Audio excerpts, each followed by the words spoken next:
Masalah menggendong itu harus kita kaitkan lagi pada konteks usia sebenarnya. Untuk anak 0 bulan sampai sekitar 7 bulan ya, sebenarnya menggendong itu menjadi hal yang krusial.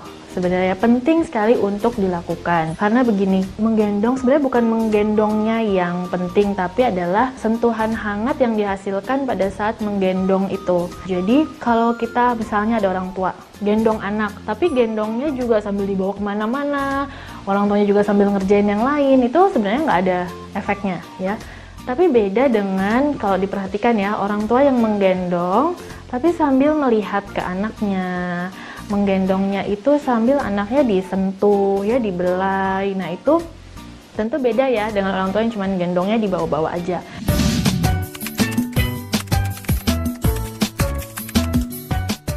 Jadi perlu kita pahami bahwa bukan menggendongnya yang penting, tapi yang penting adalah sentuhan hangat yang dihasilkan dari menggendong itu. Menurut penelitian, efeknya itu sangat bagus untuk perkembangan otak anak, khususnya anak-anak yang ada pada fase usia infant 0 bulan sampai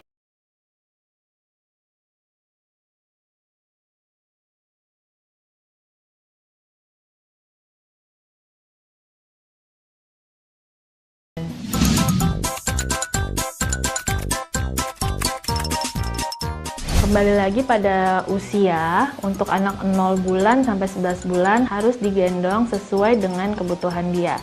Apalagi penelitiannya adalah memberikan sentuhan hangat itu membantu anak untuk bisa meregulasi emosinya. Itu sebenarnya suatu bentuk interaksi yang hangat kan yang terjadi, bukan menggendong yang sembarangan kan.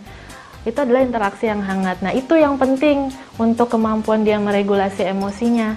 Dari situ dia akan tumbuh jadi orang dewasa yang seperti apa? Yang nggak gampang marah ya. Orang dewasa yang kalau marah tuh dia nggak terlalu meluap-luap. Nah makanya kadang kita kalau ada kasus misalnya orang dewasa tapi masih suka marah-marah, wah jangan-jangan waktu kecilnya jarang disentuh secara hangat seperti itu ya. Oleh karena itu kita perlu tahu bahwa tidak selamanya menggendong itu memberikan hasil negatif. Apalagi untuk anak usia 0 bulan sampai 11 bulan itu harus.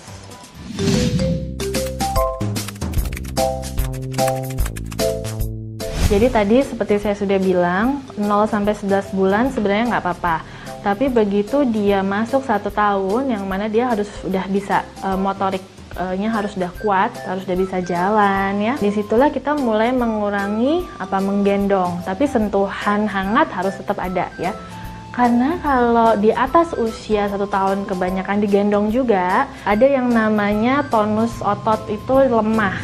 Artinya apa? Ya nggak berkembang dengan bagus sih motoriknya ya. Jadi kalau jalan tuh masih suka kesandung-sandung ya gedenya, atau bisa jalan tapi pada usia yang cukup lambat. Nah itu bisa juga terjadi sebenarnya kalau terlalu sering digendong. Tapi ya itu kita perlu ingat sesuai konteks usia.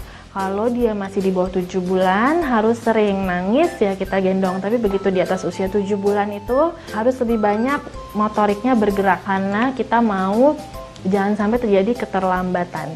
Kalau sering digendong kan dia tidak terlatih jadinya ya untuk bergerak.